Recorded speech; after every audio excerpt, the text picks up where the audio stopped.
The second phase is data preparation phase. इसको भी ना ध्यान से करो बिकॉज ना इसमें दो आते हैं. In data preparation phase tell us what are analytical sandbox. Analytic sandbox क्या है, and the second one comes is what is ETLT process. So ये दोनों चीज़ें इसी फेज में आती है. और इस पे आता भी है कि शॉर्ट नोट लिखो एनालिटिकल सैंडबॉक्स पे या ETLT प्रोसेस पे. So let's now understand data preparation phase. Data preparation phase में क्या होता है ना, ये सेकेंड स्टेप है इन DALC में. In this phase the focus shift from, अब जो मेन फोकस है वो कहाँ से शिफ्ट हो रहा है, अंडरस्टैंडिंग द बिजनेस प्रॉब्लम. पहले हमने क्या कि बिजनेस प्रॉब्लम अंडरस्टैंड कर ली, क्या क्या चीज़ें करनी चाहिए वो समझ लिया, कहाँ से डेटा लेना चाहिए वो समझ लिया. अब will come to our main focus, will come to working with actual data. Working with actual data. In the data preparation phase, we collect the data, removing errors, handling missing values, converting data into suitable format. अब हमने वहाँ पे मैंने तुम्हें पहले वाले phase में बोला था कि हम ये छोटे स्केल पे करते हैं, but now we does it properly, क्योंकि अब इसमें हम डेटा कलेक्ट कर रहे हैं और चीज़ें स्टार्ट कर रहे हैं बिल्ड करना. ना एनालिटिक सैंडबॉक्स ये क्या होता है, अच्छे से ध्यान दो, इंपॉर्टेंट टॉपिक है. एनालिटिक सैंडबॉक्स क्या होता है ना, एक ऐसा सैंडबॉक्स होता है. इसमें क्या होता है ना, जो मेन डेटा है, हमने अब डेटा कलेक्ट कर लिया, मैंने तुम्हें पिछले वाली वीडियो में बताया था 3000 रोज का हमारे पास डेटा आ गया. अब ये 3000 रोज का डेटा है ना, हम क्या करेंगे, ये मेन डेटा ऐसे ही रखेंगे, हम इसका कॉपी बना के है ना एक एनालिटिक सैंडबॉक्स में डाल देंगे, इस मैदान में डाल देंगे, इस सैंडबॉक्स में डाल देंगे. अब हम देखो उस पर क्या करेंगे. Analytic sandbox is a separate environment where data analyst, data scientist can safely explore data without affecting the main system. Without affecting the main system, इसको कुछ ना करके यहाँ पे क्या करते हैं, यहाँ पे डेटा को क्या करते हैं, data analyst and data scientist data को सेफली एक्सप्लोर करते हैं. It is like testing area where you can try different methods, run models, experiment with data freely. ये डेटा 3,000 का डेटा यहाँ पे ला दो, इसकी कॉपी बना के ला दो, आई एम रियली सॉरी, और फिर अब देखो कौन सा मेथड इस पे वर्क कर रहा है, कौन सा मॉडल हमने यूज़ करना चाहिए, रिग्रेशन मॉडल, डिसीजन ट्री क्या यूज़ करना चाहिए. So here like freely explore कर सकते हैं डेटा एनालिस्ट और डेटा साइंटिस्ट. वो होता है एक analytic sandbox. Feature of analytic sandbox, it is isolated from the main production system.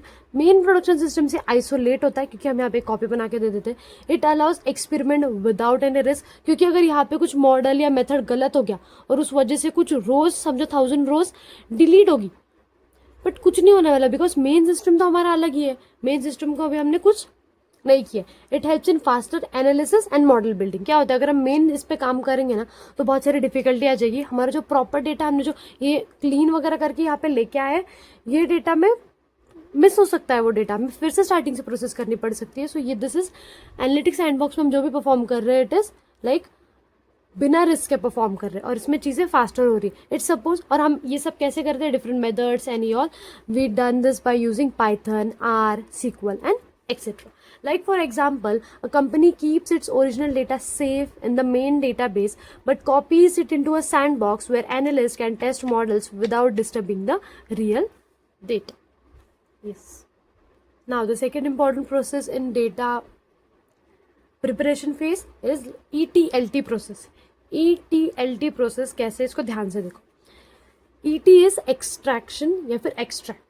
Okay क्या होता है इस फेज में ना, हम क्या करते हैं, data is collected from different sources like database, website और सेंसर्स और फाइल से हम क्या करते हैं, डिफरेंट डेटा लेके आते हैं.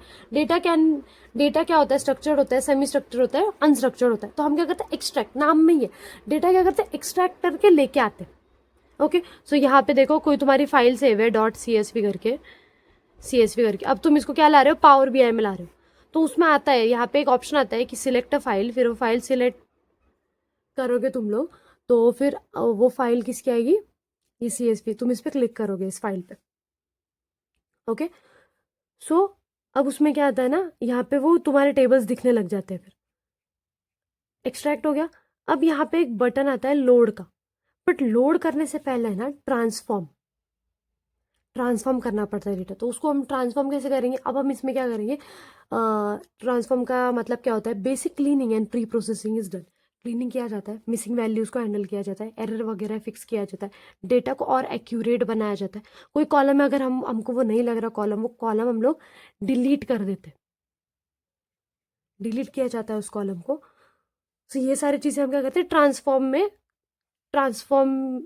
के स्टेप में परफॉर्म करते हैं। अब ट्रांसफॉर्म, अब देखो यहाँ से तो हमने एक्सट्रैक्ट किया था ये डेटा, यहाँ CSV फाइल से इसमें, फिर यहाँ पे हमने चेंजेस किए ये वाले सारे, और अब लोड का, इसमें हम क्लिक करेंगे लोड का बटन क्लिक करते ही the clean data is loaded into storage system like SQL, analytical sandbox या फिर पावर BI। ऐसे वाले सिस्टम में क्या होता है, ये डेटा आ जाता है and this step stores data for further analysis. अभी हम यहाँ से हम इसको क्या कर सकते हैं, हम इस पे ग्राफ बना सकते हैं, चार्ट्स बना सकते हैं। बट व्हाट हैपेंस इज, यहाँ पे नाम में ये ETLT, एक और ट्रिक है, एक्सट्रैक्ट हो गया, ट्रांसफॉर्म हो गया, लोड भी हो गया, अब फिर ठीक है। सो क्या होता है, और एक बार डेटा क्या होता है, ट्रांसफॉर्म होता है। लाइक बेटर अंडरस्टैंडिंग के लिए, बेटर डिसीजन मेकिंग के लिए एक और बार हम सेकेंड ट्रांजेक्शन परफॉर्म करते हैं। Advance transformation are applied after loading, this helps in making data ready for analytics और मशीन लर्निंग, जिससे कि हम लोग पैटर्न उसमें इजीली और अच्छे से ढूंढ सकते हैं, जिससे हमारी डिसीजन मेकिंग पावर और अच्छी हो सकती है। फ्यूचर हम क्या कर सकते हैं, प्रॉपरली प्रिडिक्ट कर सकते हैं। तो ये सारी चीज़ें होती है। Example, creating a new column like, अभी देखो क्या होता है ना, तुम लोग जब जाओगे 4th ईयर में वगैरह, तो तब तुम समझ जाओगे, या फिर तुम अगर पावर BI लर्न कर रहे हो तो तुमको एक हो जाएगा कि 2 कॉलम है, प्राइस और क्वांटिटी, अलग अलग कॉलम है। अब तुम एक न्यू कॉलम बना रहे हो टोटल सेल्स का, इन दोनों को मल्टीप्लाई करके। So there is like formulas and all, जहाँ पे तुम क्लिक वगैरह करके ये दोनों को मर्ज करके ऐसे से कर सकते हो। So this is what an advance transformation, that is second transformation.